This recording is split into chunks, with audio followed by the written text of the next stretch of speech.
बिस्मिल्लाहिर्रहमानिर्रहीम, अस्सलाम वालेकुम जी नाज़रीन।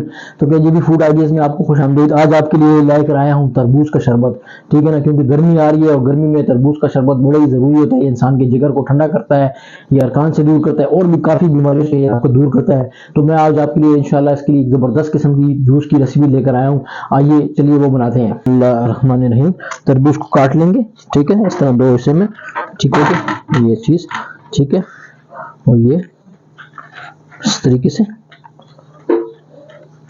ये ठीक है। बाकी जो रहेगा इसको भी निकाल लेंगे।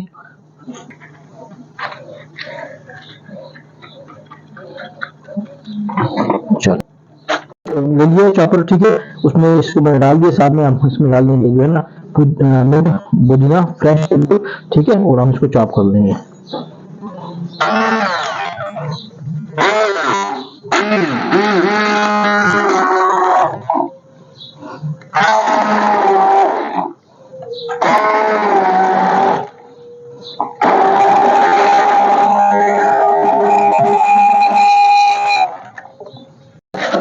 ये थोड़ी सी हमने इसमें शुगर ऐड कर ली, ठीक है।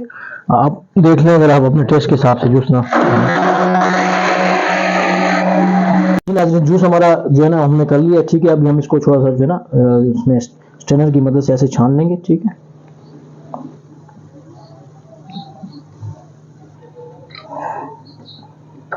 जूस हमने स्ट्रेनर की मदद से छान लिया ताकि इसमें कोई बीच वगैरह या कुछ ना आए। काला नमक इसमें जाएगा 1 चम्मच, ठीक है। इस तरीके से आपने इसको मिक्स कर लेना है। थोड़ा सा हमने इसमें नींबू ऐड कर देना है, ठीक हो गया। ये इस तरीके से,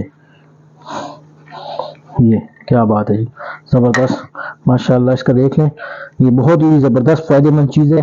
ठंडा ठार मतलब ये कि आप करता है। इसमें जो है ना हम ये मिंट लीफ इसमें थोड़ा सा डाल देंगे, ठीक है ना। ये भी गर्मी में बड़ा अच्छा वो देते हैं। ये देख लें इस तरीके से, वाह सुभान अल्लाह जी, क्या बात है। ये चीज़, ठीक है ना जी। ये माशाल्लाह हमारा जो है ना वाटरमेलन का जूस तैयार हो चुका है, बहुत ही ज़बरदस्त है। आप भी इंशाल्लाह इस रेसिपी को ट्राई कीजिएगा और मुझे ज़रूर बताइएगा कमेंट्स में कि ये रेसिपी आपको मेरी कैसी लगी। तो इंशाल्लाह नेक्स्ट किसी मुफीद वीडियो में आपसे मुलाकात करूँगा, तब तक की इजाज़त चाहता हूँ।